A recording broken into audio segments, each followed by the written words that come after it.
And we're up and running. It is Russell and Hunters, the Brewmance. Thanks for hanging out with us, and a happy Monday to you. And I appreciate you hanging out with us as an alternative to Retread Radio here in the Valley. And if you're outside of Arizona, that's where you are, and it's 74 degrees outside. So got my window open right here, Mike. It's ready. How about this? Holy mackerel, beautiful day. Spring training is starting here in the Valley of the Sun. What can you do? It is it. This is where Arizona shines, legitimately shines, literally shines, and I can just basically put our entire world toe to toe with any other city in the nation, period. 100%. So if you haven't lived in Phoenix, haven't been to Phoenix, this is our official reach out to the Arizona Tourism Board, because we are huge advocates for this beautiful state in which we live. And it's, despite all the chaos in the world, seems nice and calm here in Phoenix, Arizona, at least to me, Mike. It does, but the buzz is a good buzz. I don't think it's calm. I think it's a lot of because a lot of people coming in for spring training. All 10 stadiums out around the valley are just fantastic. Get outside, have some sun, soak up some vitamin D, and recharge your soul. Well, yeah, we'll get to a little bit later why Rob is a dang hippie, and we'll talk about that in a bit here. First, obviously the big news out of the gates: Donald John Trump sentenced, fined $380+ million to pay the city of New York, because apparently he's a big fat fraudster. Wow, a man getting rung up for doing exactly what literally every land and building developer does in the nation. Just because you're Donald Trump, you're getting pointed out for this. And the weird thing to me in all of this is that just to appeal the decision by this obviously activist judge, this goofball. And like I said last time, I don't know if you remember this, Rob, but this is just becoming a circus with Fannie. I'm going to call it Fannie Wills. In Georgia, everything, every part of this, every character involved in this is an absolute clown. They're just clowns. And you had this judge, Ergenerd. This guy is just happy to be the yellow teeth. He's as yellow as our logo. His teeth are and just this right out of central casting liberal progressive nerd wanted to take it to Donald Trump. Valued Mar-a-Lago at $18 million. $18 million. The most expensive house in the nation is up for sale at $259 million, and that's just down the road from Mar-a-Lago. And it's it's a fifth of the size, $259 million. And it's not even close. So Mar-a-Lago's worth $18 million. This just stinks to high hell. And I think that most voters will see it and go, yeah, this is nonsense. But see, this is one of those interesting issues to me, Mike, because it really showcases where we're at in America as far as the power structure goes versus us, we the people, in this case, Donald Trump. Because these are little small things that we just avoided for a long time. And my message in all of this, look, Donald Trump's got to do what Donald Trump's got to do. Mike, me, you, we don't have anything to do with this case. Trump has a route to appeal. That's what he's got to do. Does it suck? Of course it does. But what really sucks is that for years, there have been people who have been warning about just this very thing to happen. And we just didn't want to do anything about it. So that, to me, is the bigger issue here, is that we waited too long to say, ha, system, we're going to come at you. Because you see what happens to one man. Now, there is a theory out there that I prescribe to. I've tried to bring Mike along to this. Some very smart lawyers in this country put together a theory called 3 felonies a day, as in every single one of us, unbeknownst to us, commits 3 felonies per day because of what? What they got Trump with is vague laws, vague wording that can be applied to anybody. Whether or not every business owner, especially in New York, overinflates their value, probably true. But it is illegal. And it's always been illegal. It's just a question of when the power structure decides to use the power, and they did on Donald Trump. So the lesson isn't even so much to me about Donald Trump. It's how upside down, Mike, we as voters have allowed this country to become. We always talk about freedom, we care about freedom, protection from government. But meanwhile, when the government creeps in, we're like, we'll vote for the same guy that actually voted for that infringement upon our rights. But what we did, though, Raw, And what we did is we did vote. We, the people, did vote for something different. We, the people, did vote for an outsider. We, the people, put Donald John Trump into office. We voted for somebody outside of the political system. And look what happened. It's like when you put a bug in an anthill. Yeah, the entire anthill comes at whatever you threw in there. And that's exactly what happened. The DC, just the elite, the crooks, the shysters, they said, this guy's going to expose us. This guy is exposing us. He's messing up our system, and we don't like it. He's messing up our system. We're going to go after him, and they did. Now, right under that is kind of the B team coming up. The Letitia James, the Fannie Wills, those that want to make a name for themselves as the one that got Donald Trump to catapult their career into that elite status and be invited to all the DC parties and all the fundraisers and all the big events and the Rockefeller Center and the Lincoln Center and all that stuff. And they get to be a part of the crew now. They get the inside club because they're the one that took down Donald Trump, and they're all just a bunch of bozos, quite literally clowns. Well, but see, this is also the very interesting fact of where politics is. Look at Donald Trump. Donald Trump, in my opinion, is the biggest brand that's ever been created. Bigger than Nike, bigger than Walmart. Donald Trump, for the last almost 8 years, has been the driving factor of political conversations, not just in the United States, but around the world. And he built this brand by being outrageous for years and years and years and years and years. The media kept calling on Donald and said, all right, Donald, say something crazy about sex. All right, he'll do it. Did that on the Howard Stern show. All right, Donald, say something crazy about business. We'll have you on all these business shows. In fact, we'll give you a reality show called The Apprentice in which you can fire people. Great show. Greatest show in history. Okay. Greatest show. And he creates this path forward on building a brand by doing and saying outrageous things. Then he goes into government. And now you have all these copycats who want to do big, bold, outrageous things because they saw Donald Trump get the benefit. So the politics, again, is a reality show. I'm just going to be straight with you. What is happening to Donald Trump is what has been predicted for a very long time. So I'm not getting upset, emotional about it, because it is what it is.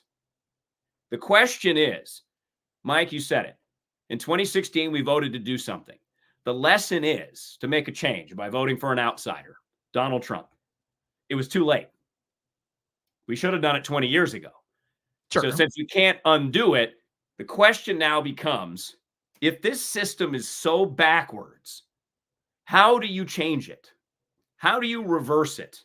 Because what we're still avoiding is the huge challenges that this country faces. Whether that be the power structure we're talking about versus Trump, whether that be our debt load, which is like $35 trillion. Social Security is going to run out of money. Medicaid and Medicare are going to run out of money. We just don't care until it's too late. So the lesson has to be, someone has to pitch a basically new form of government in the United States and get other people on board with it, in my humble opinion, of course. Well, I think that does take time. I mean, we say it's too late. I think that realizing that it's too late takes an awakening. And I think these types of decisions, these types of rulings, especially like unsympathetic, straight out of central casting schmucks like this judge, is an awakening. And that's what it takes. It takes some sort of awakening. Like, whoa, wait a second. Donald Trump went into a business deal with banks. By law, those banks had to value each of the properties. They had to value each of what is being put up as collateral, their own, and they said, yep, we're going in. As a matter of fact, there was zero harm in this case, zero. And you ask any attorney, like Rob and I know several attorneys, that there has to be harm. You have to prove harm. No one was harmed in this. Zero. Two organizations, the Trump organization and whether, Chase, by the way, the banks came into court and said, yeah, it's all good. Dude paid me early. He actually had to pay penalties in some cases because he paid early. So everything was fine. There was no harm in these cases. So when you say that these awakenings, you'll get to say, so wait a second, hold on. I got a business loan and I use this as collateral, and maybe I use the value of whatever I put up there as when I first bought it. I don't know. This is just what I thought it was worth. I thought, holy crap, they can come after me. And if they do come after me, what does that do if the me that they're coming after is a Vivek Ramaswamy? Is this somebody like an up-and-comer, a young one who wants to make change, that wants to bring the change that Rob is talking about? It's somebody, I'm not saying Vivek's the guy. I'm just using him as an example. He's the young up-and-comer type of cat. What if that throws them for a loop? Like, I'm not going to run. There's no way in the world I'm going to run for president, run for Senate. If this is what happens, if they don't like you and they come after you, this is the awakening we see that is going to stop people, stop the good ones from, and I'm sorry I said ones, I don't like to pluralize one. It stops the good people from really getting up and trying to make a difference, because, okay, if you went after this guy for nothing and got a $380+ million judgment, I'm going to stay out of the game. Which again means we're giving up as America, and maybe we are, and maybe we have to ride off into the sunset and call it a day, because that's what's so frustrating to me. I mean, even the zero harm thing. There are plenty of criminals who are in jail, even though they didn't actually commit a crime. It was the thought of the crime, or they were acting like they were going to commit a crime. They're in jail. There was no harm. There was no victims. We've let that sip shale a long time ago. And in part because politicians and police agencies love to use fear and try to sell you on fear and manipulate us that way. So this, to me, is a culmination of years and years and years and years of slowly eroding power, where you can use it on all the ends, right? So Donald Trump is getting hit with it in a civil, legal, in this trial. It was civil, so there's no criminal penalties. Right. But he's got the massive criminal cases against him too. Sure. Just think about the money, number one, you're spending as a taxpayer investigating, trying Donald Trump. It's going to be well over $100 million investigating one man, probably. It already is. With the Mueller, you throw Mueller in there, it is. Oh, yeah. And now you're going to continue all these things, right? So this is our government. But reminder, this is our government that we voted for year after year after year. So to get mad now, it's too late. You're too late to be mad. You should have got mad. You have to have an awakening. You still have to have an awakening. But getting mad is fine. But I'm not sure that it is, because you and I have had this discussion many times, Mike. And I wish that we lived in a fact-based world where we had a fact board and we looked at the facts and we said, okay, those are the facts. That's the policy. But we don't, because we're human beings and we're very emotional, which is why you see organizations like truck drivers saying they're not going to drop off goods to New York City because of this judgment against former President Trump. Okay, great. I've heard this story 100 times over the last 20 years, that truckers are going to do this and truckers are going to do that and truckers are going to do this. Never quite comes to fruition. So I look at these things and I'm like, okay, great. You got some talk. You made it on some of the newspapers, but is it actually going to happen where it really impacts New York City, where they really feel it? I hope it does. And that's a peaceful protest. And that is what we saw with Bud Light. Remember how we applauded that, whether you like the Bud Light protest or not, or boycott or not, it doesn't matter. It was the way it should be done. It was a peaceful protest. People protested and boycotted with their wallets and hit Bud Light where the Bud Light got the point. They came around and it worked. So if this type of a trucker thing is the point that needs to be made, and has major cities like Atlanta going, oh, wait a tick. These guys are in bread lines in New York City. Obviously, I'm using an extreme example. They're actually, this hurts their economy. This is actually, they're going to have to declare a state of emergency because they have no goods. Then it stops them from, you know what? Okay, this, and I'm going to say it. I'll actually buy into a lot of it. In many cases, a witch hunt, a political witch hunt. And I will say that this might do it if it does. And what Rob, I think, is referring to is the last time the truckers, it was during COVID. It was they were threatening. It was sometime around the Super Bowl when it was in LA. It was around the Super Bowl. They were going to have a convoy, just like they had up in Canada, which Canada, by the way, was a successful, at least I would say optics wise, hearts and minds. Canada was successful. The truckers actually did. I mean, they did some things. And look what the Canadian government did. That bozo looked like the socialist weirdo commie he is. Yeah. And Maybe, but again, it did it have a real impact? I think it did. Hearts and minds. Because at Hearts and Minds, you're not going to take Trudeau and kick him out of office. You're just not. Their system is crazier than ours. Let's talk about Hearts and Minds. But that's Hearts and Minds right there. When you had the Canadian government going after people that put in $10, donated $10 to the cause, freezing their bank accounts. Sure. Do it here. I triple dog dare. Obviously, it's egregious, but it only matters if there's results. So if Canada keeps Trudeau in power again, votes for him again, votes for the same people, there was no impact. There was momentary blip on the radar in our reality show. Because what I have yet to see is protests that lead to meaningful change in a very long time. Like even the George Floyd protests. There was a lot of those during COVID. Yeah. What was the meaningful change? There really wasn't a lot, but it gets our emotions fired up, right? There's meaningful change by those that sought to capitalize on it for political power and expansion of government. Yes. So now we're getting somewhere. Because not for we the people, Rob Hunter. Everything is an economy, and we have to understand that there is so much money in all of these things. It's very difficult to change because there's so many people on the receiving end of that money, whether it's a protest, whether it's a protest organization. Like look at Black Lives Matter. This was a brand new organization during COVID that suddenly got like 60 million in donations, and they're not equipped and skilled to deal with that. They bought like 9 houses, including one with an air hangar, an airplane hangar. Oh yeah, it had a runway. What house does not have a runway? Yeah, exactly. I would refuse to even look. Doesn't have a hangar. Yeah, it's got to have a hangar and a runway, please. I like to taxi to work. I'm fantastic. Yeah.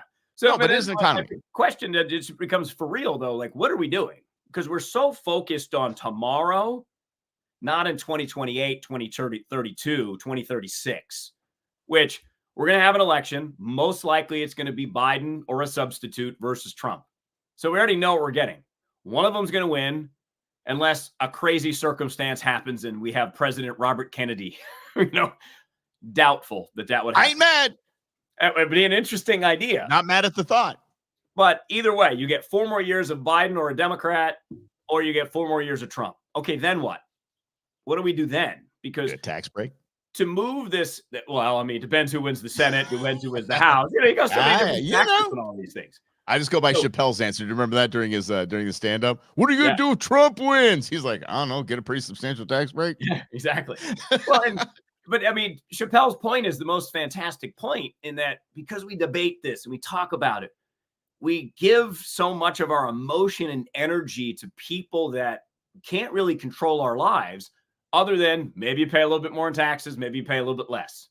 Maybe your gas price goes up, maybe your food goes up.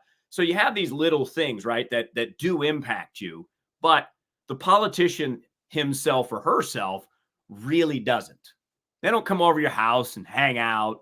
They don't, hey, you know what? I'm going to make it easier for you to retire. That's just not what they do. But we pretend in a way and get attached to some, and I have too. You get attached to certain politicians that they're the person that's going to change things. And you're like, well, never mind. Well, you're kind of hosed. You can't vote different because you're in Schweikert's district. And what we've seen from Schweikert is the man actually makes a difference in things. Dude, the guy goes to Costco for crying out loud. What many other politicians go to Costco? Yeah. He was supposed to by people. He was actually supposed to be hanging out with me this weekend at the Celebrity Wing Shoot. Oh, but he had some speaking engagement. I was like, oh, did you miss out a good time? Do you know who else was there? Lord Ducey was there.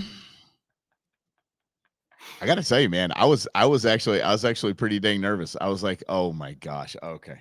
This is the first time I've seen the governor since I have dubbed him Lord Ducey, and this first time I've seen the governor since I compared him to Lord Farquaad from Shrek.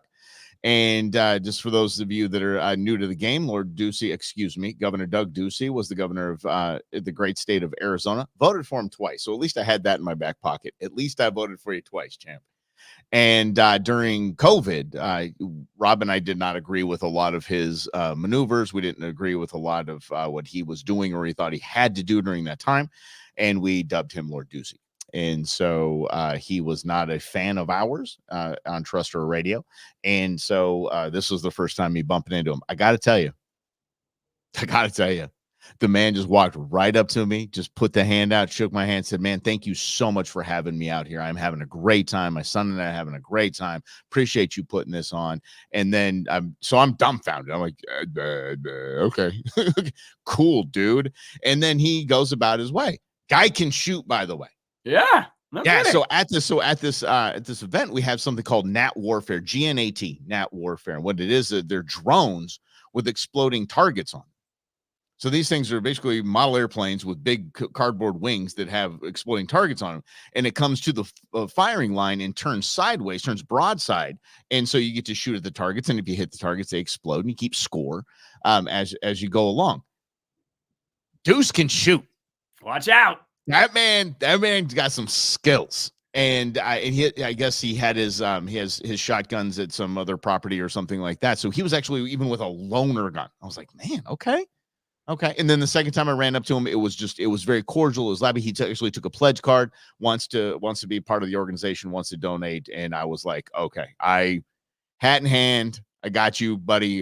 Just because you're a politician that I voted for doesn't mean I have to agree with you every time. And I did. I took it to you in the best way that Rob and I can, and that is with our microphones. And so we can part as friends. Exactly. It's all part of the gig. Disagree and be still cool. By the way, what's up, Eddie, Nancy, David, Grizz, Jose, Rhonda, VJ? What's up, everybody? Greg is in here. Colin is in here.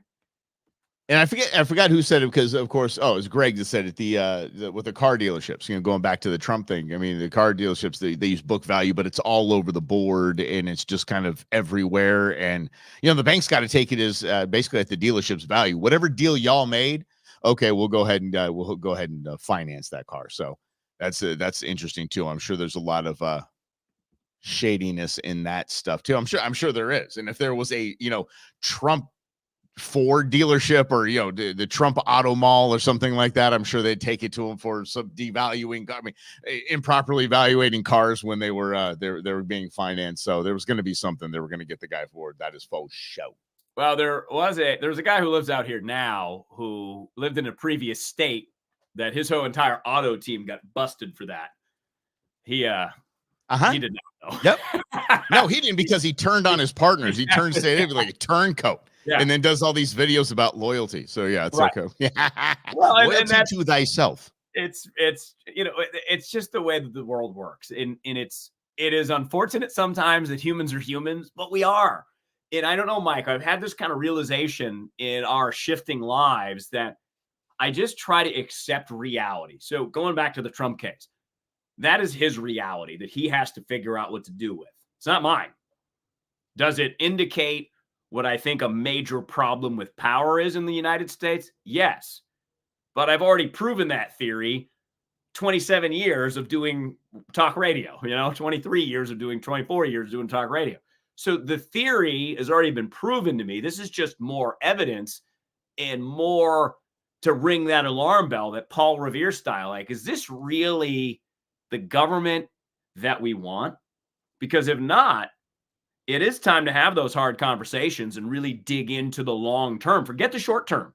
Short term is what it is. What do we want this country to be like for Mike's kids, for example? They're both teenagers. Do we want them to have a really crappy, broke country that is really a banana republic as far as power distribution? Or do we want to start adjusting things slowly but surely so they have a prosperous America? I know my answer, but I don't even know if anybody cares other than me about having these discussions. Yeah, well, we're going to have to keep having the discussion. So there's really no way around that. What is being said here? Hold on a second. Let's get. Hold on. We love you guys playing along here. Greg, what are you talking about, VJ? Legendary radio. Whoa. Where are we at, Val? Where you at here? What I gotta find this there. Well, I'll look it up. Val, please excuse me. I don't usually look like this on video. When I throw the glasses on, I can actually. I don't know. It's all kind of handsome. I say just go with it. But I want to just get. But you get that, you get all that glare. But yeah, hey man, holler out at us, VJ. Appreciate it. Yeah. All right. Thanks. All right, home media mom. I'm gonna check you out. I'm very excited. That's pretty awesome. Okay, cool. We'll definitely check you out. Maybe have a few chats. I got something that's kind of rubbing me the wrong way here, Robert. Uh-oh. I'm having a tough time with this one because it almost gets into the "I told you so." Because I think it was a chip shot when, here in Arizona, where we're essentially here in Texas with a ground 0 and 0.5 of this migration craziness, that I think a good part of this nation still doesn't even realize how bad it is. They don't really see the numbers because it's not reported on in the mass media because they're protecting the administration that's doing this.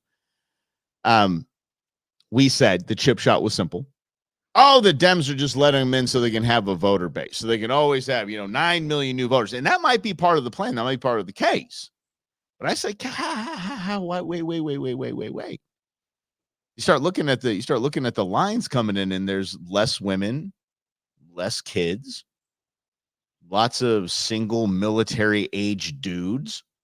And you see more and more than you see thousands and 10,000s and hundreds of thousands. And you're thinking, this might be part of the play. Now, Chuck Schumer, about a month and a half ago, flew the idea, hey, why don't we have migrants just sign up for the military to become citizens?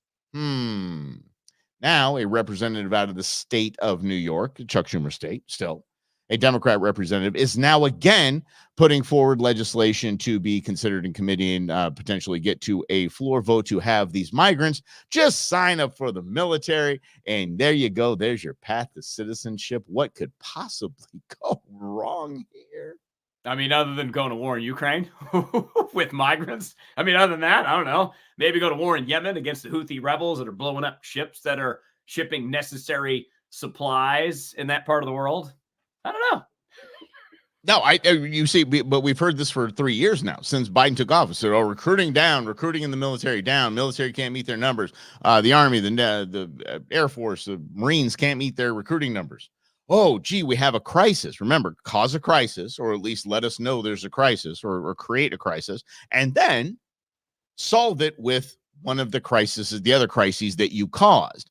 I don't like this in any way. I don't like this. They said, no, don't worry. They'll be the vetted migrants that will be able to enter the military. Vetted like what? Vetted like you vetted the host homes, the sponsor homes, vetted like those people that were selling kids. Still over 100,000 kids missing, migrant children missing. But you didn't do a good job vetting them. Now we want them in our U.S. military. I don't buy it. Don't like it. In no way do I like it. I do love it for current migrants that are here, that are in the system, that are they're going through the process of becoming U.S. citizens. If you're already in there and you wanted to sign up for the military, fast track them. Let's go. I love it. I think that's fantastic. Those are the dudes we want, and gals.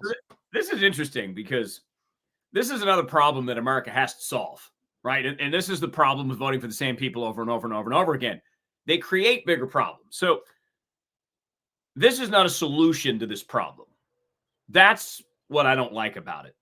Now, like Mike, I do remember, especially in the height of war, 2001, we'll call it 2010, there were numerous people that were here in this country illegally that went and served. And because they went and served, so many Republicans and conservatives said, yes, those are the people that should be given citizenship, or at least a pathway to it. They served honorably for this country. They fought in battle. So it's interesting to see that the Democrats now are taking that position and the Republicans are opposed to it. Now, granted, different circumstances, right? Because like Mike said, those were people that were already here in the United States. Maybe they had a fake green card, a fake social security number, whatever it was. Or outstanding visa or something. Yeah. Right. But this is not this current surge, which is this problem created by this administration. And Mike, I saw a number last week. It was kind of a crazy number. And it was from the Biden administration. Some official in the Department of Homeland Security said 80% of the asylum seekers' claims are rejected. So we know the clever trick that Biden did. He funneled everyone who was coming here into the asylum system. And now they're saying, well, we reject 80%, and then we send them home. Do you, though? No. We don't know that. So, but, there's an asylum system that was created by the Congress. That's Congress's job, create the laws, create the systems. My biggest problem is that Biden knows that that system is already broken. It's already overwhelmed. There's not enough resources to keep up with demand. So instead of changing that system to handle more asylum seekers, he just buried it. And it's going to be buried for 15 years. And it's not going to stop because more people are going to keep coming. That's my biggest challenge here, is this the best solution that a politician can offer, is saying, fine, we'll just funnel some of them, these migrants that have come here, into the military. Problem solved. No, problem not solved. I don't think it's a solution. I think it was part of the plan. I honestly do. You can't discount that. You can't discount at least the potential that this isn't just a solution. Hey, everybody. Gee, I finally came up with an idea. No. It took you 3 years to come up with this idea. Yeah. I think when it hit critical mass, when it hit, okay, we the people in even like blue cities that are losing their minds over this stuff and they can't ship these people, they're asking people to take them into their homes, have a spare bedroom, take a family. They'll be here in moments.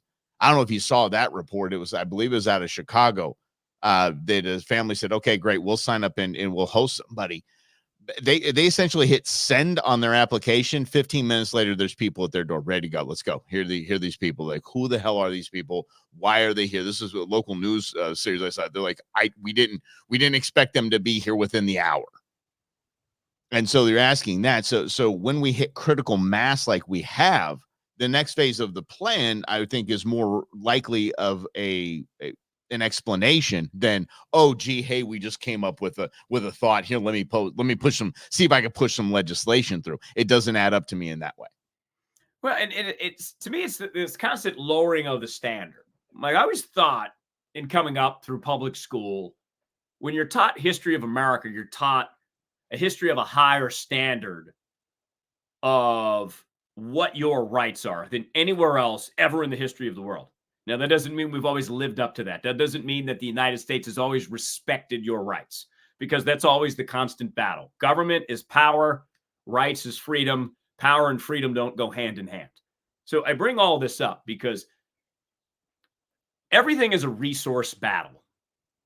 Everything that the United States government does and only has limited resources to do. Now, I know the progressives in their pie in the sky world think that then they do. Those resources are limited. And what are resources? But minerals, commodities, things like that. But resources for government are straight cash, homie, as Randy Moss would say. So the straight cash that is allotted to each of the department is a resource. Okay. Wow. So Randy Moss would make appearance here today. Yeah, I think that's what he said in an interview back in the day. Straight cash, homie. I think I may be misquoting, but we'll see. Nothing wrong with Randy Moss. The resources required to handle the immigration system are whatever they are allocated by Congress and the executive branch.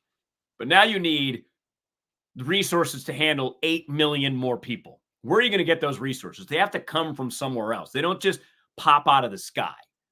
That's really the stupidity of our politicians, is in all they try to do is not create a problem that's seen on television. To Mike's point, most people in this country have no idea how bad the border is. So the media protects Biden. Biden likes that. He's like, cool, we have a system. And notice this. They know how the cameras work. Because if you go to the border, Mike and I went a year ago. I guess it was almost 2 years now. We watched people walk in behind us.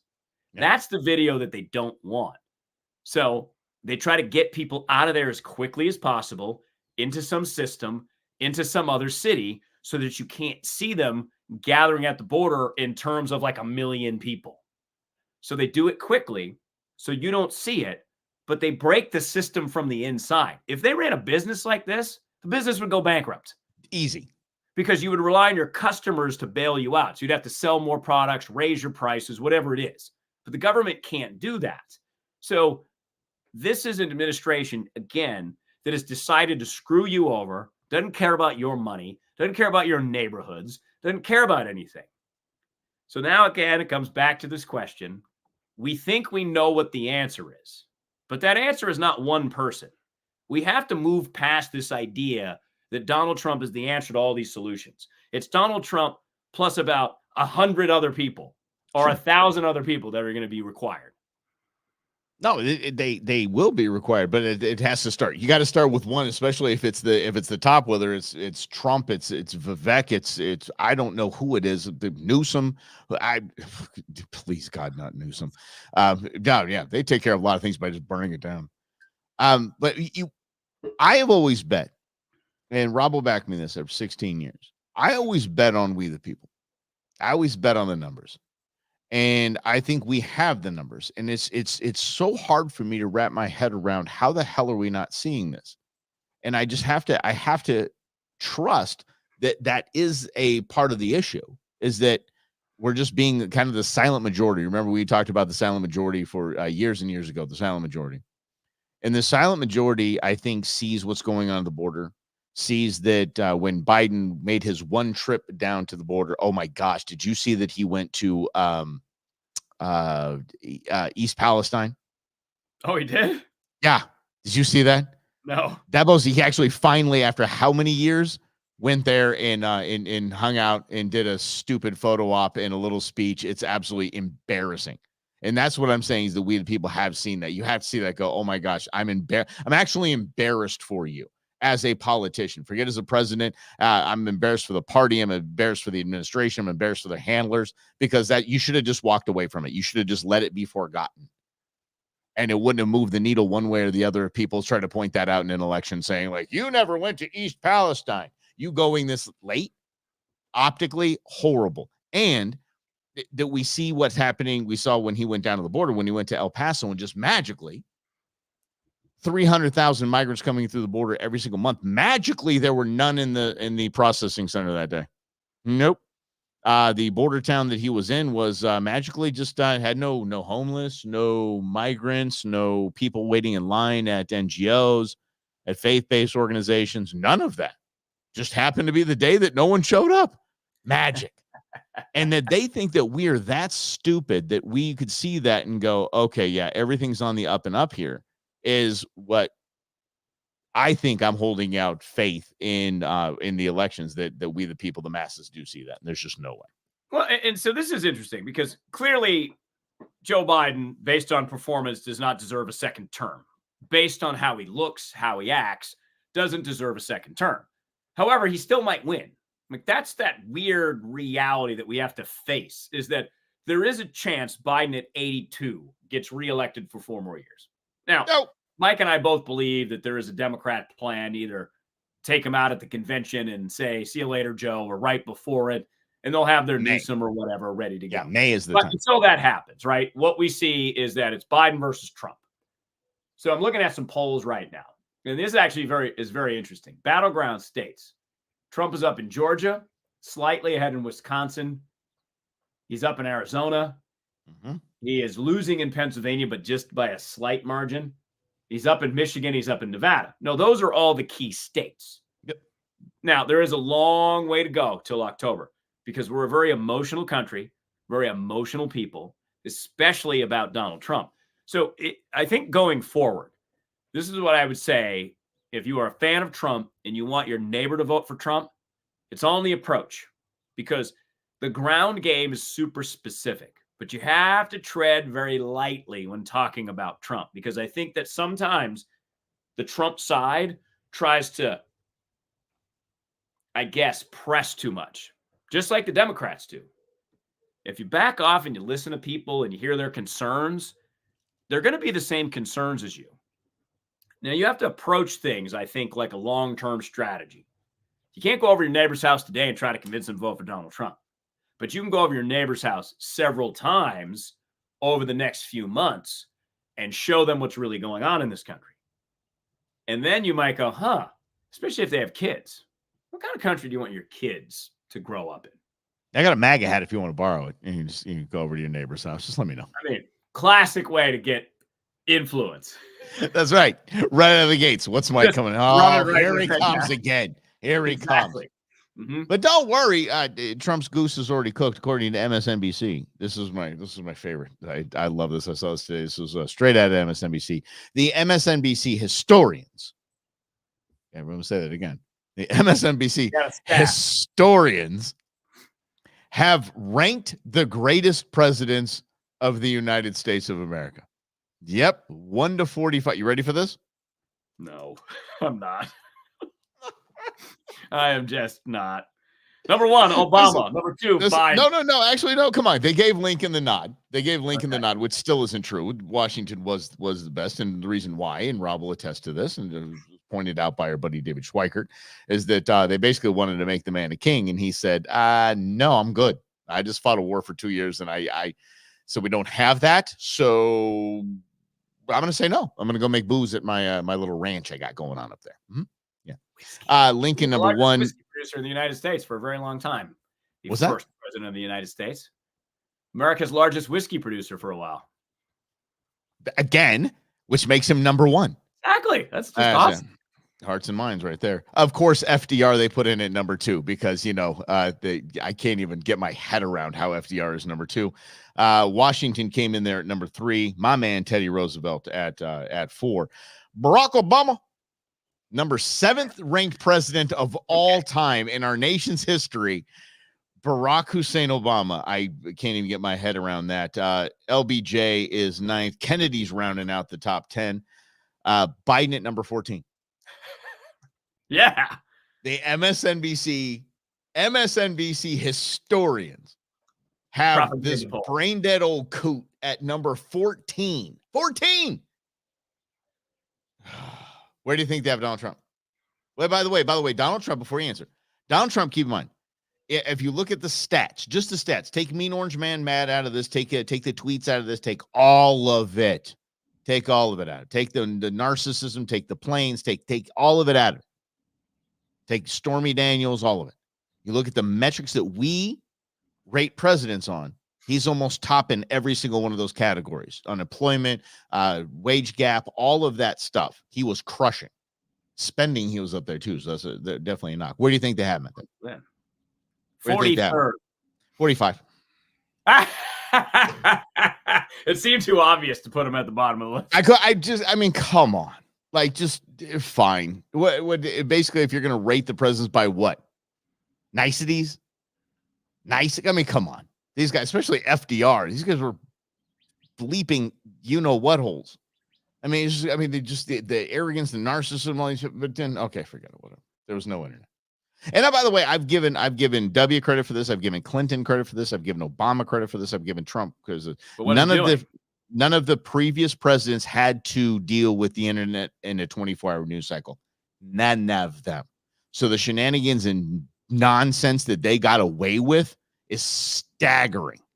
Would change your opinion of probably each and every one of the presidents if we had the internet in a 24-hour news cycle during their presidency.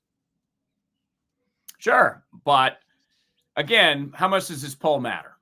I always love these debates about the greatest. And Mike, you and I have had it, whether it's about sports, whether it's about whatever.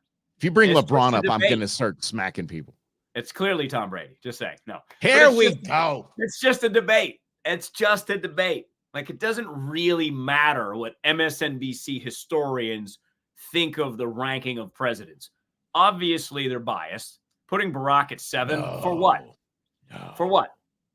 For Obamacare. Well, great. That's his big accomplishment, but it divided the country in half because it didn't have one single Republican support. So that was a big contributing factor to the divide we have right now, because it was the Democrats taking their finger, sticking it up to half of Americans, saying, sorry, I know you don't want this, but you're getting it anyways. And by the way, you can keep your doctor. No, you can't, but you can keep your doctor. You can keep your doctor if it's one of our doctors. Yeah. Keep your plane if it's one of our planes. Yeah. And that's what technically I didn't lie. Even Teddy Roosevelt. I don't know what Teddy Roosevelt did as president. I don't know why he would be number 4. What did he do? National parks and the North American model of wildlife conservation. You have my vote, Teddy. Done. But that makes him number 4 over Reagan? You're damn right. It says he should be number 1, a saint, a national treasure, I tell you. Look, that's great. Teddy's an outdoor guy. That's fantastic. Oh, yes. But Ronald Reagan, made America Ronnie ain't even top 10. Ronnie ain't top 10. This is obviously biased. And FDR, by the way, was a mini dictator. That dude wanted total control. That dude used power. The way that they describe Trump will use power in the second term, that's how FDR used power for 4 terms. Amen. Yeah, that's how he used it. He used every apparatus of power and then some Yeah. prolong the Great Depression. I mean, that's what the stats show. But what is it? We don't live in a stat society. We live in an emotional society. It goes back to what Rob was saying, that when we just kind of thrown fact out the window. Facts bother people because we run on emotion. We just lead on emotion with rainbow colored glasses, and that's just the way it is. We really want everything to be the way we want it to be, and we get emotional when it's not. So because it's easy to do this, it's quite simple to do this. Based on these 10, these 15, these 100, doesn't matter, matrix, and stats in just performance alone, here are the top 10. Here are the presidents ranked in order by these standards. And then it's easy. But we don't want to do that. Why would we want to do that? You can do spending, you can do unemployment, you can do economy, you can do it however you want to do. I mean, look, there's one of these presidents, by the way, in the recent history, didn't get us involved in any wars. And he finished dead last. So there are metrics. There's ways we could do this, but I just think it's funny. MSNBC, of course, by our historians. So it's historians. If we say historians, then of course we should hold weight. We should hold what they say with weight. It's a lot like those independent fact checkers. Mm-hmm. Plus, time always messes these things up because you got a guy like Millard Fillmore or whatever, and you're like, what did he do? It's irrelevant. It doesn't matter. It's in the past. The past is gone. Why do we spend so much time harping on the past and the past presidents? It's crazy to me. Living in the rear view window instead of looking forward. Come on, y'all. Yeah. Get it together, MSNBC. And how many people by show of hands remembered Millard Fillmore was even in the group? I bet Lynn did. Exactly. Lynn, I know you got me. Please. Oh, by the way, there was a question about sorry. Where we're at on the radio. That was from Cheryl. We are actually not on the radio. Cheryl, this is it. Skipping the radio altogether, coming with the new medium. So we're here on Facebook every Monday at 4 p.m. Arizona time and Friday at noon Arizona time. 'Tis the nooner. That's right. Yeah. So we're going to make that definitely make that happen. So, but yes, thank you for inquiring. Thank you all for playing along. By the way, he's Rob. I'm Mike. This is Russell and Hunter, the Brewmance, hence the really cool snazzy logos behind us. And this is how we're doing. We're doing streaming, as Rob mentioned, and it's just we're just going with the new funk, if you know what I'm saying. All right. Yeah, that's what Rob, that makes Rob dance. When I say that, Rob, why are you a damn hippie? What is going on? So I've been a couple of times where either Rob has sent me a video message, or if I hit the wrong damn button, because I always see his mug anyway. I don't need to FaceTime him, and I FaceTime him. Why are you always in the back looking like a sweaty hippie? What's going on back there, buddy? What's happening with you? I'm chilling, man. Totally chilling back there. Livin. Exactly. So it's just kind of weird. Why are you going McConaughey on me? Because that's what I think of when I go back in my backyard. So I have this awesome backyard in the city of Phoenix. My backyard is a mountain. Somehow I found this little old house that constantly needs repair. But when I get frustrated at the constant state of repair of my house, I go outside. But I found this really, Eddie pointed out, nooner or earlier, as we were 10:36 last Friday. Oh, yeah. My bad. That was me. My fault, everyone. It happened. So in the backyard, it's like my thinking space. So I was sitting back there on Sunday, yesterday, and I'm like sitting there, and it's Phoenix, so the sun's out, and I'm like sitting there with the sun, and I'm relaxed. I got my feet in the dirt, and I'm like, I'm a hippie. I'm sitting out in my backyard, my feet off, like, hey, man. And I'm like, I am a hippie, and I love it. Because here's the thing. A lot of people say this, and I thought it was just like, whatever. Oh, get connected with nature. Put your feet in the ground. Then I was like, all right. Let me try this out. So I go and I try it out, and I find that it's incredibly recharging, so much so that I'm texting Mike ideas. I'm like, oh, Mike, here we go. Let's talk about this. I'm sitting in my backyard. I won't tell you, too, the shirt was off. Shirt was off, hippie style. Pants were on, though. Pants were on. God, okay, yeah. The visual was getting worse, but each word that was firing out of your dome piece there. Okay, so but you really so topless, barefoot hippiness out in the backyard. Yeah, maybe puff on a little cigar, or maybe something else. Puffing on something, you damn hippie. Yeah, holy. Look, I've been preaching this for years. Right? I've been preaching, get your ass outside. Assets, excuse me, outside. This isn't radio. I don't have to hit any button. Get outside, man. Make it happen. Like seriously, that vitamin D is going to just recharge you. And Rob's going a step above with that whole, skin to the earth kind of thing, and that's fine. I really haven't really signed up for that just yet, but getting outside the basically fresh air, all of that, not this recycled garbage that's in your house and in your office space, and you actually get out there and it does a lot of good for you. There's something called forest and desert bathing. Yeah. So it's kind of and it's not bathing. It's not hippie bathing like you would expect Rob to be doing after that last story. But you would just basically just submerge yourself in the forest and just get out and just enjoy, just be there, be in that moment, be in that, and just kind of bathe in the cold, cool air of the forest or the nice dry air, the warm air of the desert. And it'll get your mind right. I haven't done this yet because I am a freak when it comes to time, and Rob knows this. So if you were to go camping for 3 straight nights with no clock, no day, no phone, no phone clock, you do not know what time it is. Your sleep schedule will reset just like that. What your body needs, when it needs, it'll wake up when it needs to wake up. It'll go to sleep when it needs to go to sleep, and it'll do it on its own without you telling it, without that dang phone telling you what time it is and when it's acceptable for a 48-year-old man to go to sleep. That's so funny. I was just reading about approaches to time because in my new entrepreneurial life, I struggle with that the most. There's so many projects to do. I don't know when to do them. I haven't figured out how to prioritize, what's long-term goal, short-term goal, medium. So I'm like, all right, I need to rethink time. So instead of thinking 2024 is a year, I'm thinking about, okay, the next 10 years. So I'm not thinking that it's February 19th as we do this live. I'm thinking that it is a day in my life. I'm not worried about being 45 years old or when I turn 46 or 50 or 56, because I'm thinking about time away from that. I don't know if I would just call it a construct, right? We have hours, seconds, minutes, and it all ties into how the planet spins. But our ancient ancestors, they weren't like looking at watches going, oh yeah, it's 1 o'clock. Yeah, they had sundials and things, but they didn't live their life according to hour by hour. They just lived their life, what Mike just said. They went to bed when, oh, I'm tired, I'm going to bed. All right, lights up. I'm going to go out and do what I need to do. Getting back in touch with that, it's weird, but it works. I don't know how to explain it. Going out in your backyard and not worrying about what time it is. Putting your feet in the dirt. Looking around. Listen to the birds because it's mating season here in Arizona. So the birds are all out there looking for girlfriends. Yeah. Hey, guys. Crazy. What's up? It is. But you just lose a sense of that. And then all of a sudden you're just living and you're all of a sudden like, I should do this more, because it gives you just a weird balance where you're not stressed about your problems or worried about your past. You're just now. And then it just recharges you somehow. And you're like, all right, now I can go back to work. Did you say that on cue, the birds chirping in the background there? Do you have a door open or something like that? A window open? Because the birds started chirping as you were saying that, you Snow White little freak. That was wild. Okay. Yeah, that's actually scary as it is. What's that?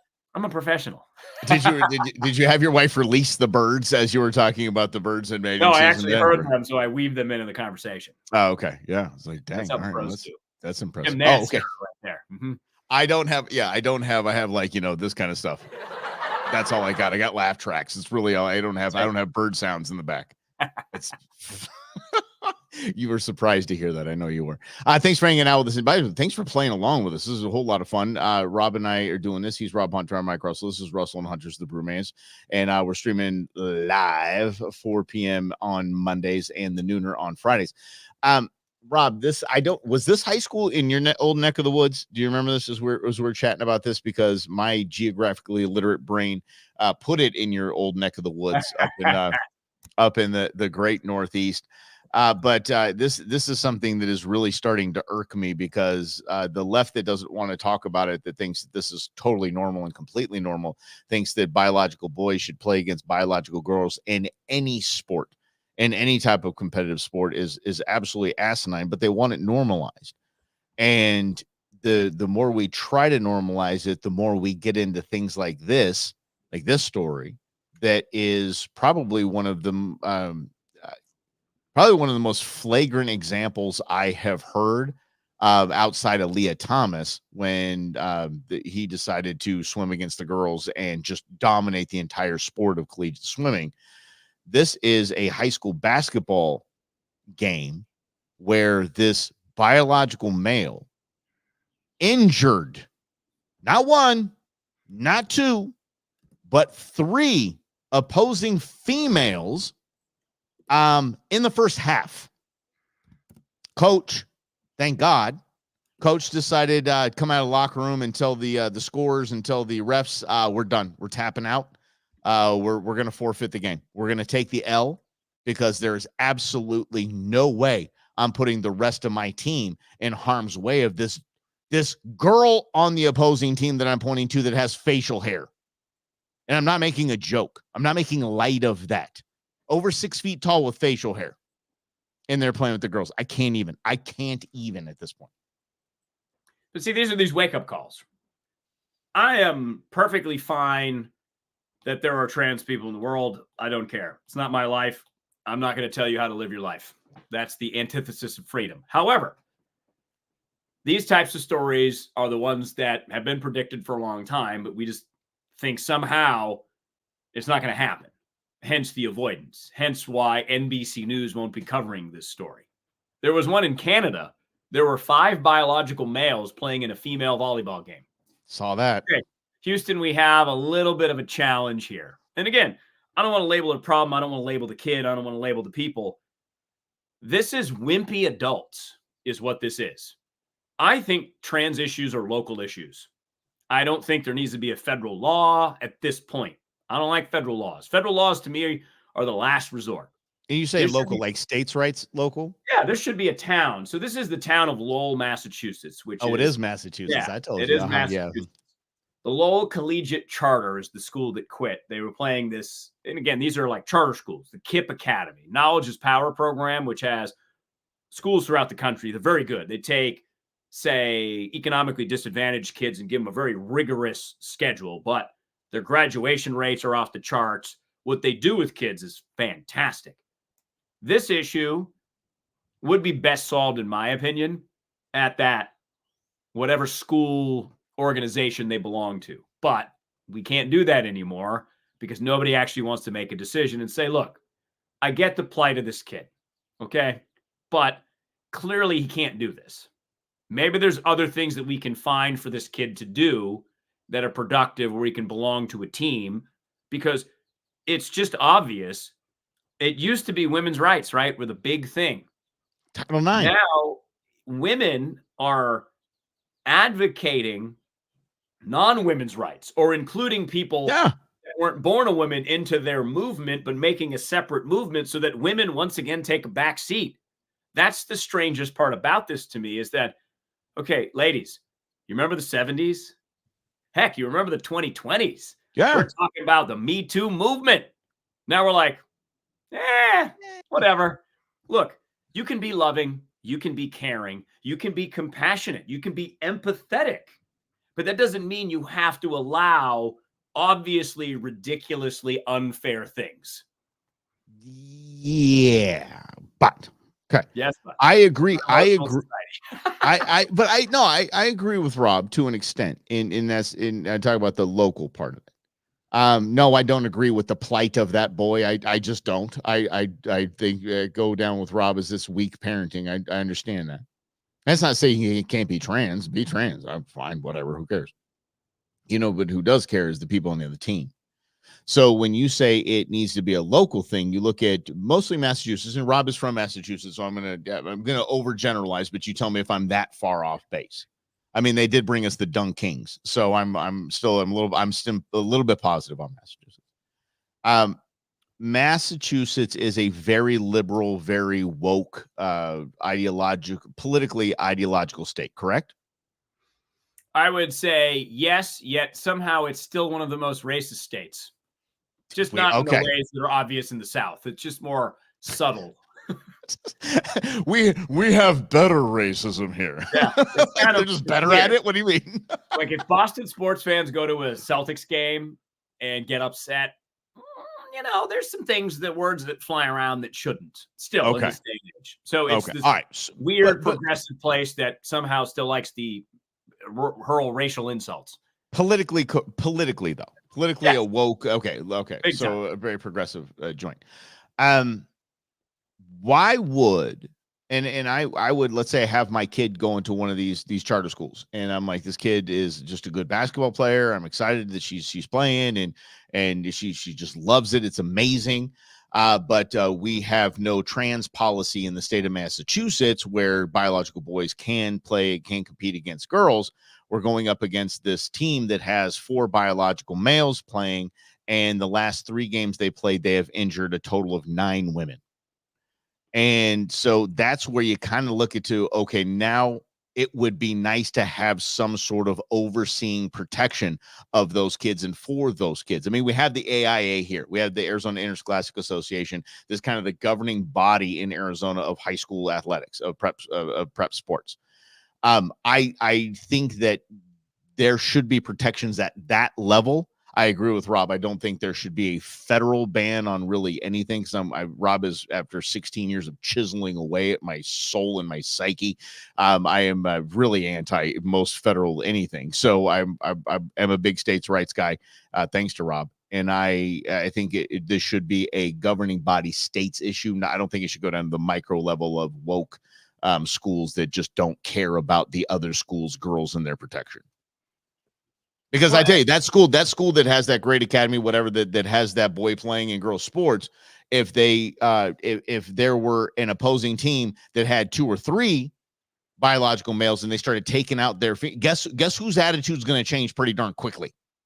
But it takes somebody getting hurt because of something that is completely outside the realm of anything. And that's why Glenn Youngkin, I might owe you a 4-pack, buddy, on this Glenn Youngkin thing. But so I have not forgot. I do pay my bets. So Glenn Youngkin did say well over a year ago, when it comes to biological males playing in biological female sports, this is not a controversial issue. It's not nationwide. This is not this is not controversial. Biological boys should not play in biological sports. Forget about the bathroom issue. I'm talking about sports and the protection, the physical protection of these girls that are getting basically out physicaled by the biological males. So I try to wonder the why. There are so many incidents of this, whatever you want to call it. What's behind it? So are these people who need a win that badly for their psychology that they go in and are convinced that they're female and can play against females? That to me is a whole different issue, because never would it have occurred to me. I was not the greatest track athlete, but I wasn't be like, if I ran against the girls, I could win. I didn't need to win that badly for my own psychology. That the part I think is really interesting, is that this is the big part we're avoiding here. Why are so many young people going in this direction, right? In part, is it like fashion? It's a fad. Is it psychological? Is it a contagion where the talk and the communication is so often, it's easy to convince a 14-year-old mind that is undeveloped that you might want to be something that you're not? Because those are the real issues. And again, what we always gravitate towards is this issue about sports. But what about the 19 other issues that lead up to the sports? And it's the same thing I would say with Donald Trump. We've arrived at this place where we got this huge verdict, $380 million for whatever it was, technically defrauding business value or something. Sure, yeah. This is a culmination of things that we didn't pay attention to that led up to this. It's the same thing here, is that the root of all of this is interesting, and we don't even want to talk about the root of all of it and wonder why these kids who, being born now, you're born in the best human society ever in the history of humans, at least that we know of. There's some evidence there was some ancient civilized societies, but who knows? Well, they had aliens, so whatever. But that's my point, is maybe that this is not necessarily alien, but maybe this is just a product of our success, in that these kids don't have any real struggles, so they make up struggles, including their gender identity. And that, to me, shows us, Mike, how the brain works, how our belief systems, our personal belief systems work, and how they drive our decisions. But how you arrive at your belief system in your head and in your soul, if you're attached to it emotionally, how this can be. Because this was not a thing when were we in high school? 30 years ago? I graduated high school Yes, in 30 96. years ago, yes. Yeah, but think that 30 years, this has completely changed. Absolutely. And it's not because biology has changed. Mm-mm. Biology is consistent. Our minds, though, have changed. Here's where it changed, and I'm going to stick with this until somebody can battle me and tell me I'm wrong. I do not think I'm wrong in saying this, as we've spent 2 generations at least telling kids that ain't nobody special. You're better than nobody. No, I know we can't. Everybody's going to get a trophy. We're going to have 191 valedictorians because we don't want to hurt anybody's feelings. And everybody has to win. We're not going to keep scoring the games. So everybody became this gray, right? This drab gray. Everybody was the same. And now you see, and I'll use this example out of Massachusetts, this biological male that's beating the you-know-what out of girls and injuring 3 1/2 of basketball, 3 injuries, is now making national headlines. Russell and Hunter's talking about him in Phoenix, Arizona. It's in Massachusetts. Hey, wait a second. This guy's getting an awful lot of attention. I'm not allowed to get attention. I'm a 4.6 GPA student, and I'm not even close to valedictorian because I can't stand out. I'm not allowed to. You know what I might do? I might join the women's basketball team. I want the attention.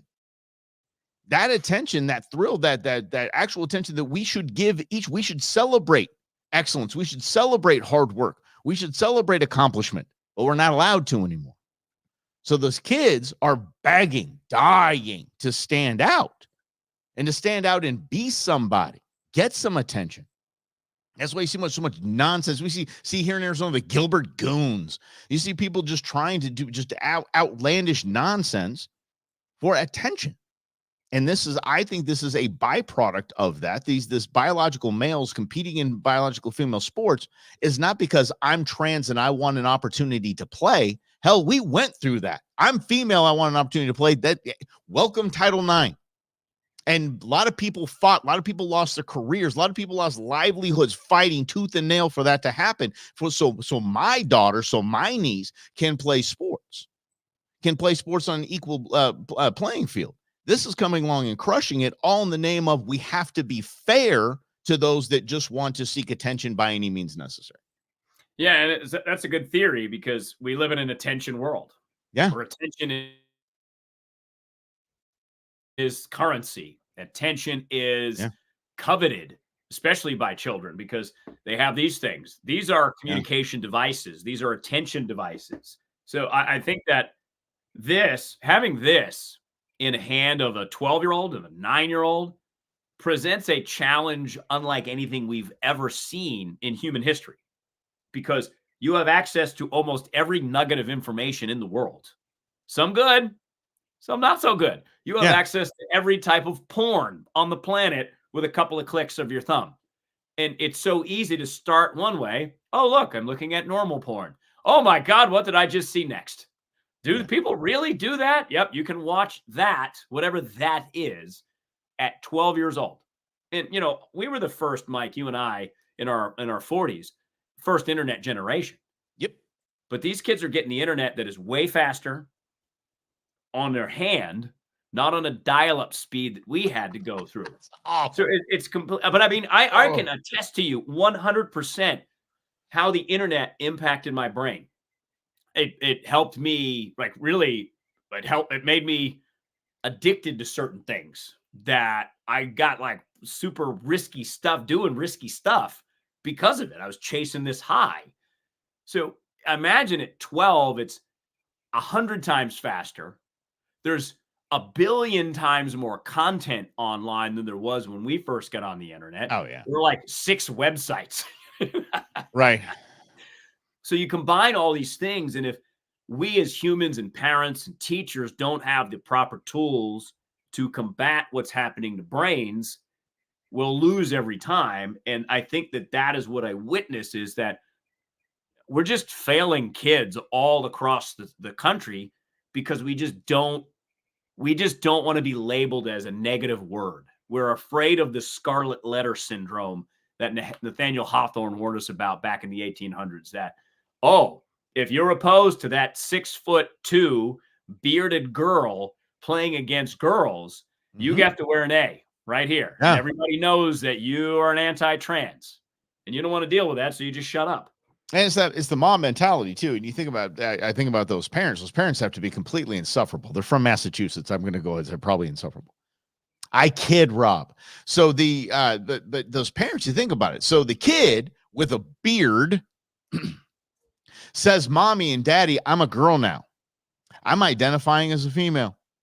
So the parents are like, "Okay, where do we go with this?" Immediately, I mean, in my world, it's okay. We call Dr. So-and-so. We're going to talk to this psychiatrist, talk to this. We're going to get some therapy. We're going to dig down to the bottom of this. And at the end of the day, by the way, if you go through all that, if my kid says he wants to be a she or she wants to be a he, not hurting anybody, okay, whatever. There's zero you can do, especially become 18, whatever. But these parents, yeah, okay. Okay, Timmy, you're now Tina. Got it. Okay, fantastic. I'm going to go out for the girls' basketball team. Okay, I'm going to make sure the school lets you do that. I'm going to make sure the school allows you to do that. And the school says, yes, we're going to have to do it, because if we say no, what's going to happen? They're going to go to social media. They're going to get on that. That's not fair. It's not fair that my kid identifies as a female and my kid cannot play female sports. It is not fair. And then what do? We can't. The LGBTQ mob is going to come after them. The alphabets, the news organizations, an anti-trans school in Massachusetts has decided to deny a male identifying as a female, a trans girl, a trans little girl, 6'2" with a beard, a trans little girl, from the opportunity to play high school sports. That's where it is. It's that fear.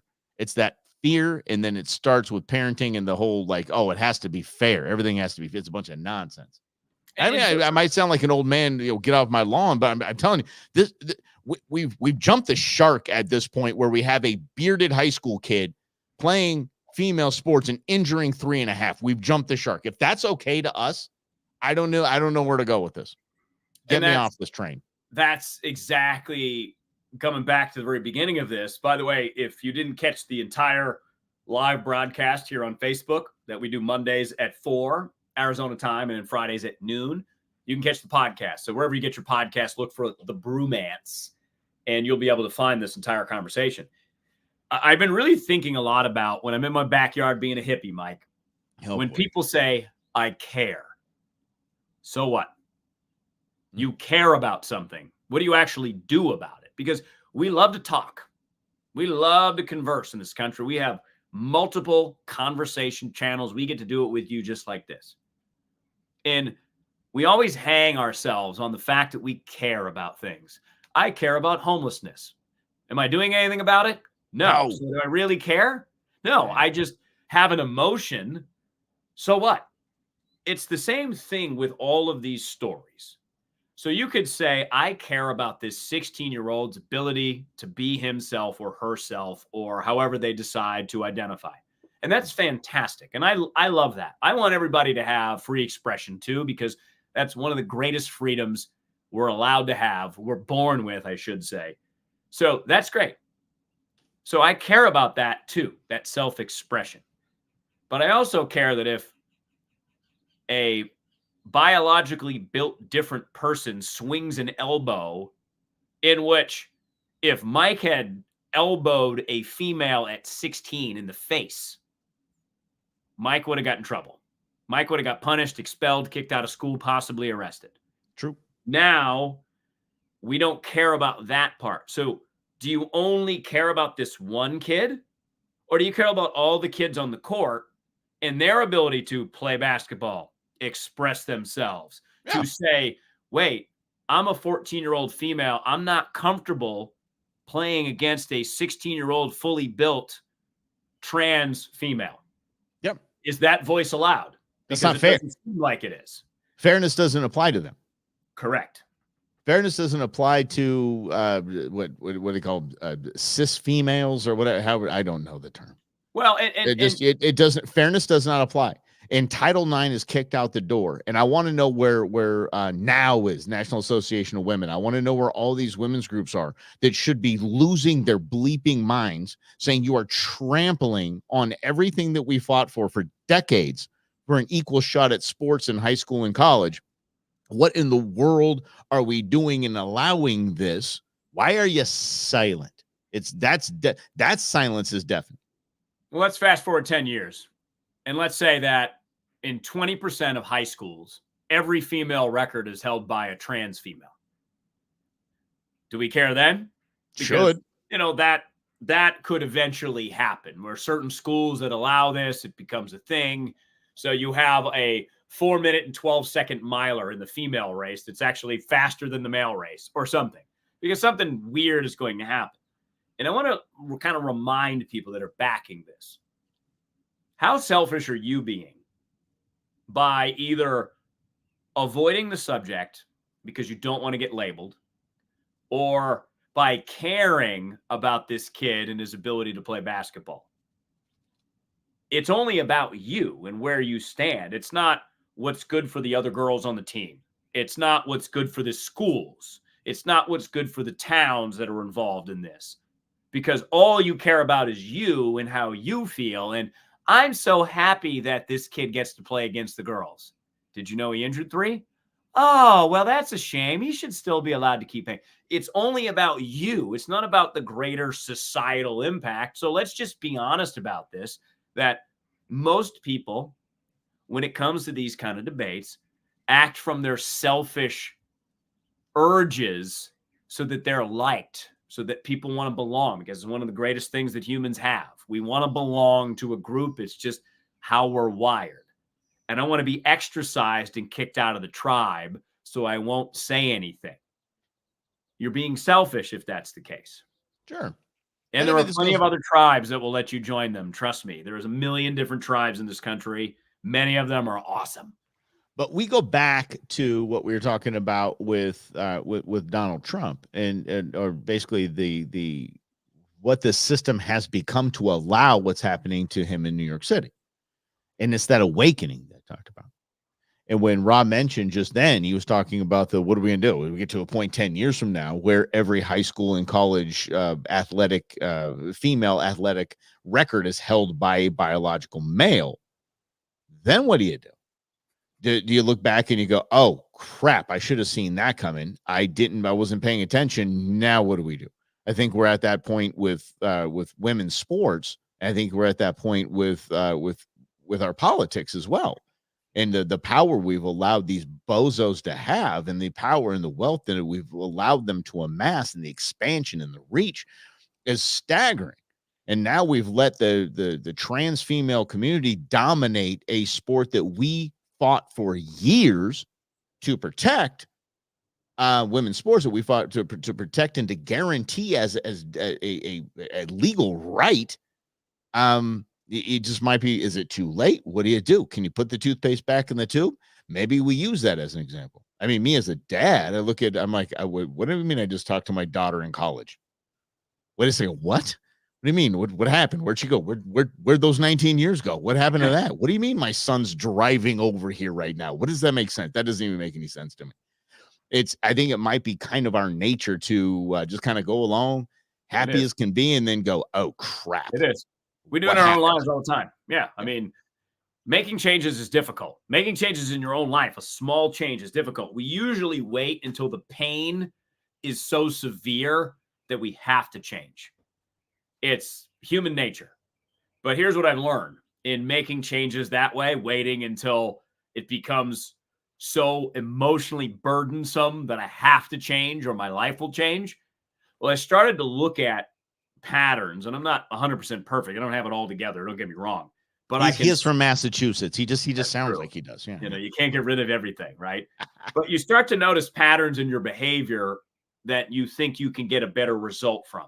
So you make adjustments kind of on the fly. If you were playing a football game or a basketball game and you were getting defended by Mike Russell, and you're like, all right, I figured out Mike Russell's defensive technique. So I got some moves that I'm going to bring out. I'm going to adjust to Mike's defense in the game, because that makes you better in that game. You don't wait till practice the next day after Mike Russell swatted the ball from you 10 times and got 9 steals to make an adjustment. You adjust on the fly if you want to win. Same thing here. We constantly have to be adjusting politically. We constantly have to be adjusting to stories like the Massachusetts trans female playing basketball injuring 3 females story, like the Donald Trump story. Because when it is too late, sometimes the damage is done and is going to last for a very long time. So now is that wake-up call to pay attention to these little things that creep, because like Mike and I just said, if this issue is not talked about in a rational, logical way where we're seeking solutions, it is going to get to that point where we go, wow, this got really out of hand. Mm-hmm. Yeah. And I just start to look around. How about that? I mean, I think Ferris Bueller said that, right? Life moves pretty fast. Yes. So, the wise words of Ferris Bueller. He is Rob. I'm Mike. Thanks for hanging out with us. This is Russell and Hunter's The Brewmance. And I wanted something I don't want to let slip by us. Rob, is obviously a big happening over the weekend after the Super Bowl is the Kansas City Chiefs in their celebratory parade that they had going on there. Shots rang out. 3 young men decided to basically take shots at each other or the crowd. Several children were injured. One, I believe, one maybe. I know we have one in critical condition. Maybe we're going to lose 2, potentially 3 lives lost in this. And then obviously it went red that day. It was CNN, MSNBC, Fox News, all the alphabets, ABC, NBC, CBS. Let's go live on the scene. We have somebody there. It's going to tell me here's all the cell phone video that's sent to us by our listeners, blah, blah, blah. We're going all day coverage with this. And then the White House jumps out. It's time to expand background checks. It's time to do this, that, and the other thing. And then it went poof. Why aren't we hearing anything? Why aren't we hearing anything? What happened? What we had a loss of life, and we had what would be considered by the Biden White House a mass shooting, because people were shot, people were injured, more than 3. That's a mass shooting in there by their definition. A mass shooting has happened. So why aren't we talking about it? Ann Coulter brought up Ann Coulter. She looks and probably is an alien. If we just want proof of aliens existing, I think Ann Coulter might be the first place we're going to go ahead and look. And if you're unfamiliar with who Ann Coulter is, back in the early 2000s, she was a well-known conservative author, blogger. She still blogs, but she's not nearly as popular as she used to be. But she's a commentator. And she was one of the first to openly predict that Donald Trump would be the president of the United States. And she got lambasted for it. I mean, she's absolutely blowed up about it. She's like, watch, she's going, what's that? Oh, yeah, she absolutely hates it now. Absolutely, yes. So Ann Coulter brought up a theory. She said, because they didn't know at the time of filming of Bill Maher, she was with Van Jones. Van Jones was an Obamanisto. And she said simply, well, I know that the shooters weren't white. And of course, everybody started clutching their pearls. Oh, why would you? Oh, how could you possibly say that? She's like, because if the shooters were white, we would know who they were. Their social media would have a picture of them. We would know who they voted for. We would know if they were at God forbid, a January 6th rally. We would know every single thing about them had it been. Kind of controversial for her to say that. I don't know why, because knowing what the media is, she's right. Because the media wants to push a narrative, and it turned out it was 3 young black men. That's what she said. You're not going to hear anything about it anymore. It's going to go away because it doesn't push into the narrative that this was some middle-aged MAGA hat wearing white dude that decided to go shoot up an event. No, that was just the guy who chopped off his father's head and held it up on the YouTube video. Did you hear about that guy? No. What are you talking about? What are you watching, Rob? What? That's a thing that happened? How did I miss that? It was literally a guy who is so mad at his father because his father was a government employee. He shot him in the head and then chopped his head off and held it up on a YouTube video. Where? When? What? I mean, seriously. I don't remember where. It was a few weeks ago. Yeah, it was kind of wild. I don't want to look that up. I don't want that on my search history. I didn't watch the video. I watched enough stupid stuff during the war on terror. I'm like, I'm good. I don't need to see this. I also think there's another factor here in that the runway on attention on mass shootings just isn't long anymore. There have been too many. So what they try to do is give you that flash of gun control right away and they move on. Yes, if it helps build their case, they'll continue to do it. But even on those white shooters, they only get to do it for a couple days. And then we're like moving on because going back to Sandy Hook, Virginia Tech, some of those really big, massive shootings that didn't happen seemingly every 3 weeks that happen now. It's just our attention spans aren't really into it. So I think that that's what the media is realizing, is that they think that this story is going to cause a spike in attention, because what is media? It is an economy. What does media want? Eyeballs to sell ads. True. So they always test what eyeballs are at. So their narrative is about money. Keep that in mind. So whatever they're doing, they're making money off of. So if they're talking about Donald Trump, they're making money off Donald Trump. They're talking about mass shootings, they're making money on mass shootings. If they're talking about their narrative, they're making monies off their narrative. Why? We've noticed it here in Arizona. Our what used to be a newspaper is not a newspaper anymore. No, it is. But it appeals to its audience. The New York Times is the same. I've been a long-time reader of the New York Times. It has been interesting to watch their language shift over the last 20 years, and the last 5 or 6 in particular, because most people buy the New York Times are liberal. Liberals at this point, just like conservatives, apparently as a group, we don't want to hear anything outside of our comfort zone, so we don't. And that's a big problem, I think, in America too, especially on our side. We're fed this information that is one-sided in one channel. The same narrative that the media is pushing, it's just a different narrative. But remember, somebody on the other end is making money off of you, either because you're watching and they're selling ads, because you're the product. They want you to buy stuff. So, and look, I can say this because Mike and I are in the media world. We lived in it a long time. That's the game. We get to sit here with you right now and do it a different way, or at least try to, right? Say what I want. Yeah, we're not pitching anything. And then when we do pitch things, it'll be because they're friends, they're partners, whatever.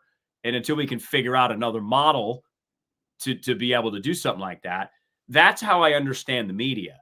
So when I understand how and why they cover things, I don't even shake my head anymore, because I'm like, okay, I see what they're doing. I understand the matrix that is the media, and they're clinging to survival, hoping that people will still watch them tomorrow.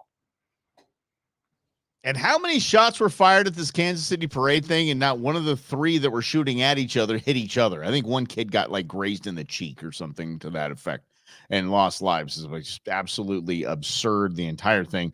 But it went because it didn't bleed, so it didn't lead. The only one who was bleeding was dead, and that was about. They were hoping that the body count. And I can say this, and Rob will back me on this. The newsrooms were hoping the body count would continue to climb, the death toll would continue to climb. So it was more salacious story. So it was a bigger story. So you would stop when they said that they're breaking news, now 3 dead in Kansas City. It would do that kind of thing. So you would stop as you're scrolling along. But even if you think about the gun control conversation, it always ends up going to the same place. It's boring. It's like, yeah, another thing I've talked about for 24 years, the same gun control conversation, time and time again. Expanded background checks. Okay, those kids probably had guns illegally anyways, and they were underage. Sure did. So, you know, it's like, okay, good luck with that one. That won't solve this problem. Actually, nothing easy will solve this problem. And that's the other avoidance thing. So these are 3 young black males, right? Who come from different neighborhoods than we come from. They have a different circumstance in growing up. They look at life a different way.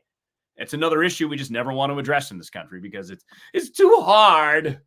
Yeah. And it's weird to have people like Ann Coulter that actually pointed out that it has to be an Ann Coulter to point that out. I actually applaud her for that. I'm not a fan of Ann Coulter's, but I do applaud her basically courage to say, here's what the stats are. Here's what the stats are. Here's how it bears out. And there you go. Because again, at times, and especially when she called the Trump win, or the Trump nomination, she basically said, I'm going on just on stats in what we see in polling. And I'm just going off numbers. You might hate him, but hate him or not, hate him or love him, he's going to be the president of the United States. So so I do applaud her for that. So before we cook out of here, Robbie, let's chat. Who's hanging out with us over here? What's up? Oh, well, thank you, VJ. I appreciate that. Yeah, we got to clean up this mess. There. I'm gonna clean up. I like mess. that. Yeah, Rob doesn't think we'll clean up that mess. Yeah. Well, I'm just tired of talking about the mess. I want to talk about the mess and come up with ways to clean up the mess. Okay, that's all. Go ahead. You first. Man, I got solutions for days. Does it start with something like draining the swamp? We're gonna drain the swamp, okay? Drain it. No? I don't know. Trump promised to Okay. do that. He didn't do it. So that's a big challenge. Yeah, but I think in that, huge even going back challenge. to that, and not being the apologist, but I would say that I think that it's a nice campaign slogan. It's a nice idea. It's a nice thought, and I think it was honest in saying that I'm going to go drain the swamp. Whew. Hard Yes, to do. Lynn, a beer will solve it all. This, I think, is a very wise song. Yes, beer will fix it. That's sure. Yes, Darren, thanks so much. I appreciate you hanging out with us, Darren. We're going to be here at 4:00 on Mondays and on nooners on the Fridays. So, yes, that's what was good. Yeah. Wait a second, Lynn. Did you say you love David Hogg though? They love David Hogg. Yeah, I was like, Yes, oh, they please. do. But again, they go to the well all the time. And okay, how many times can you hear David Hogg say, "I don't like guns"? Great, I got it. Cool. You don't like guns last week. You don't like guns this week. You're not going to like guns next week. Got it. Understood. Where were you? Where were you when the shooting happened? I don't remember. He was busy protesting guns. Yeah, there I was in chemistry class, or there I was at home, and I raced down there. Yeah, what a bozo. Yeah, yeah. They chose to join a celebrity roast. Celebrity roast. Who's that? Truman? What are you talking about? A celebrity roast? I want to roast Rob. I get to roast. I get to roast Rob. It's all fun. There's plenty of material. That's for sure. Yeah. And it starts with Massachusetts. I could just go in Massachusetts for a half hour of roast. Exactly. Yeah, I can go in his Tom Brady fetish that he has. I can go over this all day. What else here? What do we got? AZ Conservative 82. I think this is such a brilliant point. I wish Trump and others would stop talking about how the election was stolen. Honestly think that that's what cost Kari Lake the election here in Arizona. I 100% agree. Look, believe what you want, but it's about winning. So when you're going to speak in public, speak to win. And that doesn't drive people. And this is the challenge, that if you want the outcome to go a certain way and you're going to do some work on it, you can't go wave your Trump flag to non-Trump fans. They're not going to like that. But you might be able to convince them over time if you approach them the right way. Because, and Mike and I talked about this, and I got a lot of heat from it because I actually said it out loud. I said, do you want to win or do you want to keep people mad? I'd rather win, because then you can change things. You can't do anything sitting on the sideline complaining. So I agree. The message should be about winning. It should be optimistic. It should be about solutions. So way to go. Yeah, I'm going to agree with Daniel. He said Mike looks like the hippie. And it's true. He's longer hair. It's fine. I just have to grow it out while I can, my man. I'm 48 years old. Let's give it one more run. You know? It's like when I finally ended up trading in the Falcon, which my truck is probably just approaching 200,000 miles. Like when I decided to trade that thing in, when she's on her last leg, I'm taking a massive road trip. I'm just one more ride, one more rally. You know what I mean? So why not give the lettuce a one more growth, and we'll see what happens. It hadn't been this long since I was 19 years old. That's awesome. It's lengthy. Yeah. It's been Rob's known me with darn near no hair for 16 years. So this is just kind of a whatever. Yeah. True. Yeah, let's give it one. It's kind of weird still seeing him. He wears a hat, like swoops out in the back. He's got the curls going. I'm like, oh my God, is that Mike Russell? You see the flip game. Yeah, exactly. And then yesterday I was out at that, on Saturday I was out at that wing shoot, and it looked like it was popping out of the back of the hat, looked like a little ponytail. I'm like, nope. Somebody's got to help me on that. I can't do that. I can't do that. But I do agree with Rob about this, about moving into this election cycle. And it really was what lost for Kari Lake. And I think it might lose Kari Lake might lose the election again if she just stays on the I was wronged. Because we as a nation, we the people, we as Arizonans, we don't like that. I know I don't. Stop bitching and moaning about the past. Just stop and tell me what you're doing now and fix the problem. I don't want, look at how we as conservatives roll our eyes every time we see Hillary Clinton squawking on about how Russia. Here she comes again. She's like a bad cold. She keeps coming back talking about how the election was stolen from her. We don't like that as voters. We don't like that as people. We don't want that from our elected officials. We don't want people to go up there and say, okay, well now I won, but my only platform is I'm going to keep talking about how I lost the first time. No, I want to know what you're going to do when you win. Talk to me about that, please. And I say, yeah, especially in Kari's case, she had it won. She had it. She had the name. She had the personality. She had everything. If she just stayed to her core Arizona values instead of jumping on the they stole it from Trump, she would be our junior senator right now, as it takes. She would be. But I had 2 or 3 conversations with insiders about the race and the polling at the last kind of run up to it for the Kari Lake election for the governor's race in 2022 in Arizona. And they said all we needed was a buffer for that message. And Kari wouldn't listen. So she wasn't going to do the message, and there was no ads supporting it because, let's face it, we lost to Katie Hobbs and Joe Biden. These are the worst candidates I've ever seen run for major office in my lifetime. It's embarrassing. Like, that's the cold, hard reality staring us in the face. Say whatever you want about lying, cheating, stealing. They're in office, we're not.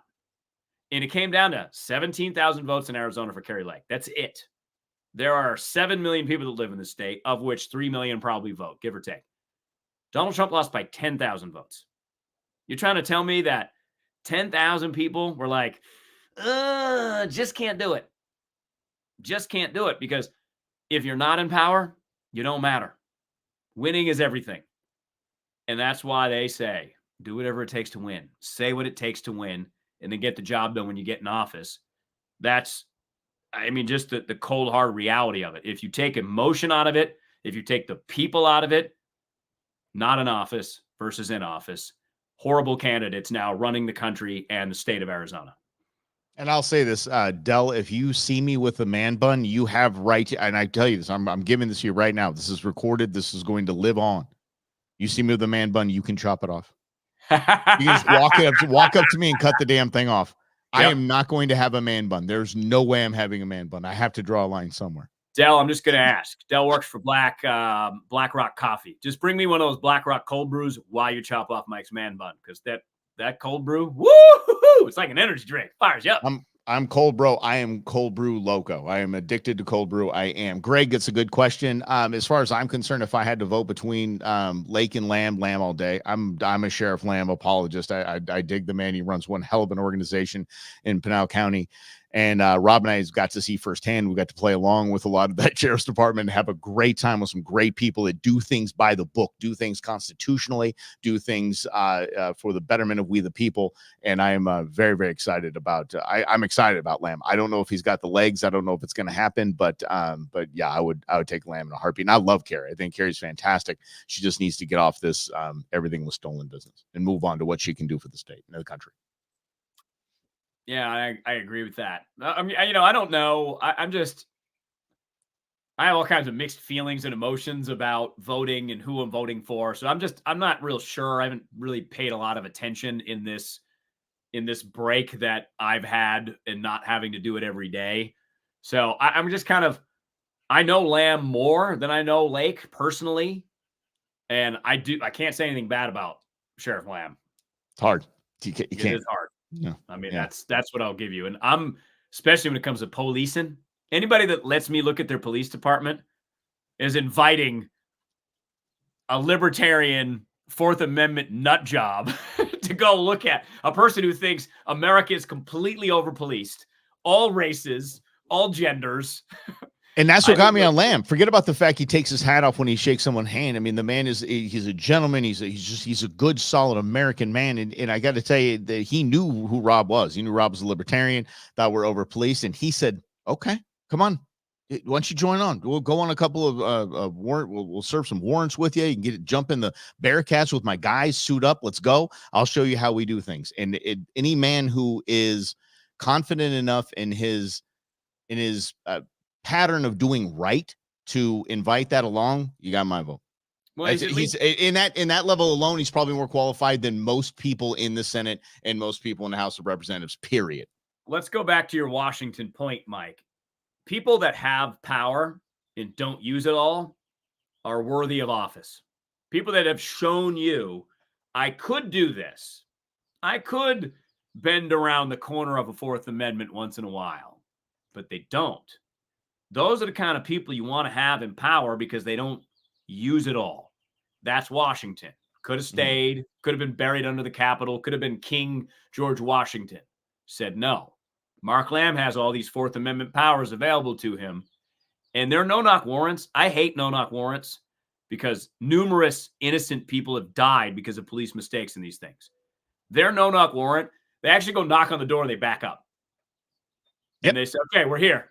They actually do it. It's at least worth considering when you're thinking about your Senate vote in the primary. I don't even know when we vote. I don't know if it's next month. Yeah, I think there's a lot of Lamb love coming in on the comments too. And yeah. And Eddie, yeah, we do know. And Deanna, it's a great point. It's hard to vote for somebody, especially as conservatives. If we're talking about anti-woke, anti-snowflakes, look at all these people with their feelings and their emotion.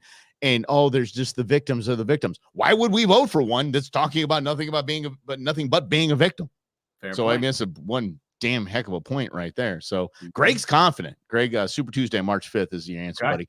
But Greg's confident, saying that he said that Lamb might be the guy. Yeah, so this is going to be. I would love that more than anything, to take on Ruben Gallego. For the love of all things, it would be beautiful. What is Kirsten doing? She hasn't even announced the election. This is so. Yeah, I think she's done. It's very. She knows what she's doing next, and it's not that. Yeah, well, I mean, it might be the No Labels Party. It's Joe Manchin and Kirsten Sinema, president, vice president. Or maybe it's maybe it's a Newsom cinema ticket. Who knows? Yeah, could be. I mean, I would something. Look, say what you will about Kirsten Sinema. Rob and I both know Kirsten Sinema, and I really have zero problem with her. I don't agree with her ideologically, but her and Senator Manchin are the two humans that have saved essentially how we govern in this nation. Basically, saved how the framers wanted things.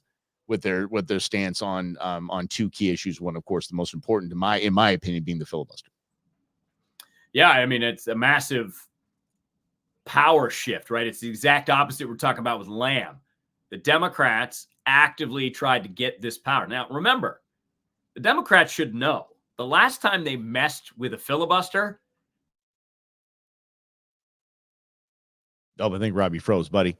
Rob froze up. Bit in the ASS because they need the Democrat. Oh, froze up. Yep, I got awesome internet here at the house. Yeah, I pay the top dollar and it still sucks. Yeah, get it together, Cox. I'm calling you out. Yeah. So and Gallego is a Marxist loser. No, he's right. Greg's dead right on that. Gallego is a bozo and a half. So I think him and Adrian Fontes in any sort of leadership role in Arizona is exactly what we don't need in this great state of ours. It comes down to winning elections. You can't lose to these horrible candidates because it says a lot about you when you lose to Katie Hobbs. Yeah. All right, I'm going to go see if I can put my hair up in a man bun. I know. Don't do it. Don't do it. Del, where are you at? Del, promise to cut it off. Get the loppers out, buddy. Yeah, get them out of the shed. Let's go.